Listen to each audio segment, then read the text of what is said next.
Hello everyone, કેમ છો બધા? આ વરસાદની મોસમમાં ગરમા ગરમ ભજીયા મળે તો ખૂબ મજા આવે, પણ ગાંઠિયા પણ ચા જોડે એટલા જ સરસ લાગે હો. તો ચાલો આપણે આજે ગાંઠિયા બનાવીએ. બધા તો ચણાના લોટમાં મસાલો કરે, પણ હું પાણીમાં મસાલો કરીને તમને અલગ રીતે આજે ગાંઠિયા બનાવતા શીખવાડું. પાણી 1 વાટકો લેવાનું, એમાં 2 ચમચી તેલ નાખવાનું છે, સિંગ તેલ અથવા તમે જે યુઝ કરતા હો એ. 1 ચમચી જેટલો નાની ખાવાનો સોડા, મીઠું અને મરચું સૌના ટેસ્ટ મુજબ, હળદર, ધાણા જીરું અને અજમો 2 હાથથી ચોળીને નાખવાનો.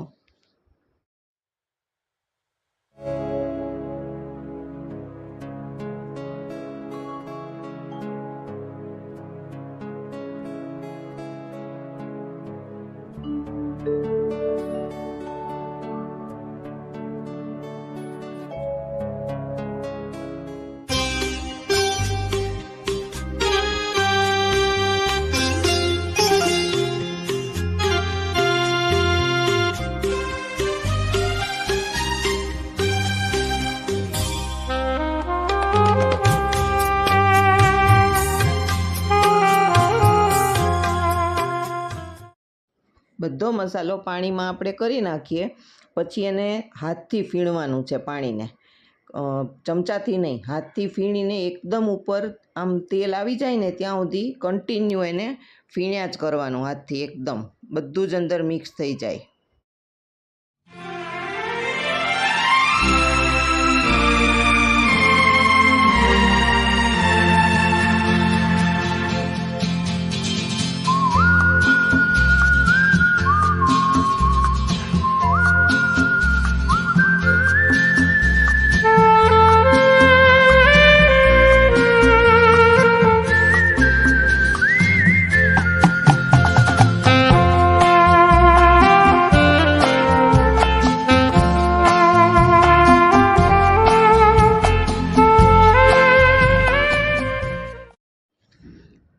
જો આ રીતે આપણે ફીણવાનું એને ચાલુ કરશું, લગભગ 5 થી 7 મિનિટ સુધી એને આવી રીતે ફીણવાનું. આ ગાંઠિયા વિશે તમને એક વાત કરું. ગાંઠિયાને કોઈક મિસળ ગાંઠિયા કહે છે, ભાવનગરી ગાંઠિયા કહે, ચૂંક ગાંઠિયા કહે, પણ અમારા ઘરમાં એને મેક્સના ગાંઠિયા કહેવાય. કેમ કે અમારો ડોગી છે, એક નિયમિત સવારે નાસ્તામાં એને આ ગાંઠિયા જોઈએ જ. અમારે ખાલી થયા પહેલાં તો એને બનાવી નાખવા પડે આ ગાંઠિયા, એને એટલા બધા આ ગાંઠિયા ભાવે, ખૂબ જ. ગાંઠિયા અને મેરીના બિસ્કિટ એને રોજ જોઈએ જ ખાવા માટે. એટલે ક્યારેક ઘરમાં આપણીથી ન બન્યા હોય કે ન થઈ શક્યા હોય તો આપણે જો મારા હસબન્ડ બહાર જતા હોય ને તો હું એને એમ જ કહું, મેક્સના ગાંઠિયા લેતા આવજો. તો એમને ખ્યાલ આવી જાય કે મારે આ જ ગાંઠિયા લાવવાના છે, અને એ પણ ગાંઠિયાનું પેકેટ જોઈને કૂદાકૂદ કરી નાખે. જો આ રીતે આપણે કન્ટિન્યુ એને ફીણવાનું છે, અને ફીણીને એકદમ અજમો પણ અંદર મસાઈ જાય છે, અને મીઠું, અને જે ઉપર એકદમ તેલની લેયર આવી જશે.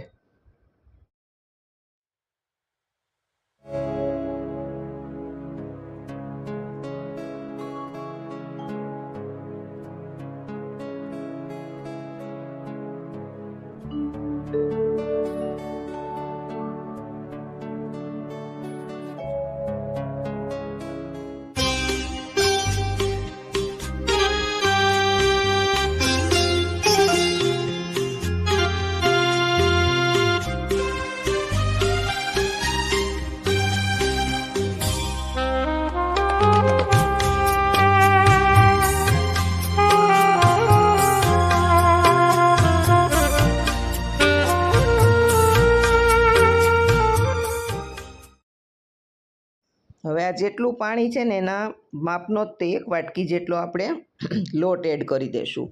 લોટને એકદમ મિક્સ કરી દેવાનો, અને તેલ નાખી અને આમ ઢીલો, બહુ કડક નહીં બાંધવાનો, પોચા ગાંઠિયા થાય ને એટલા માટે.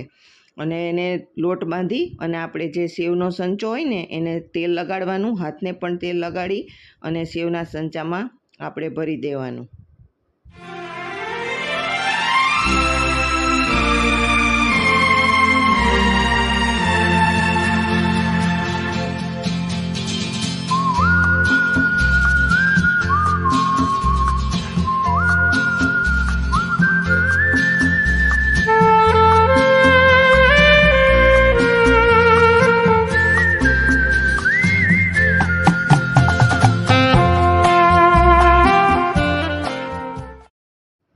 આવી રીતે ગરમ તેલમાં એકદમ સ્લો ફ્લેમ પર, ફાસ્ટ ગેસ નથી રાખવાનો, મીડિયમ પણ નહીં, સ્લો ફ્લેમ પર એને આપણે તળવાના છે.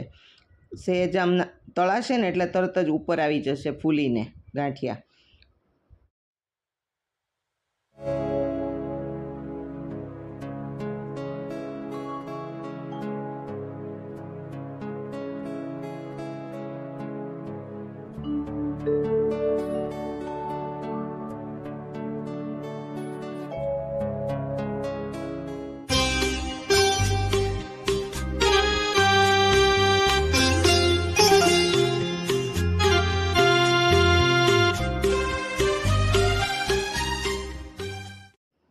જો સરસ રીતે તળાઈ ગયા છે.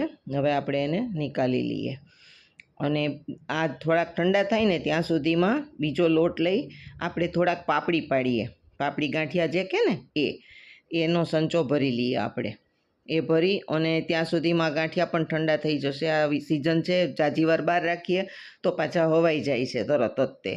એટલે એકદમ આના ઝીણા કટકા કરી અને એરટાઇટ કન્ટેનરમાં ભરી લઈએ.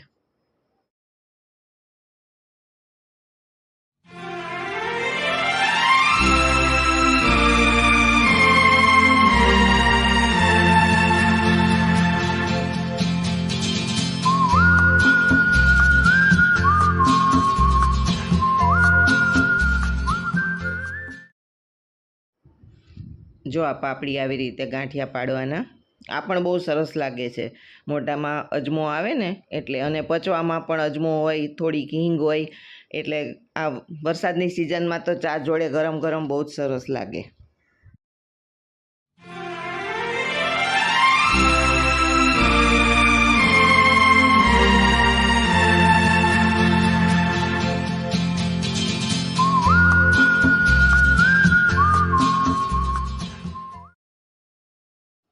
જો આ પાપડી ગાંઠિયા પણ તળાઈ ગયા છે. એકદમ ધીમા તાપે જ તળવાના છે. તો ચાલો એને સર્વ કરી દઈએ ચા જોડે. ગરમ ગરમ ચા જોડે વરસાદની મોસમમાં બહુ જ મજા આવશે પીવાની ચા અને ગાંઠિયા ખાવાની. તમને મારી આજની રેસીપી કેવી લાગી તો પ્લીઝ લાઇક, શેર અને સબસ્ક્રાઈબ કરજો મારી ચેનલને. Thank you.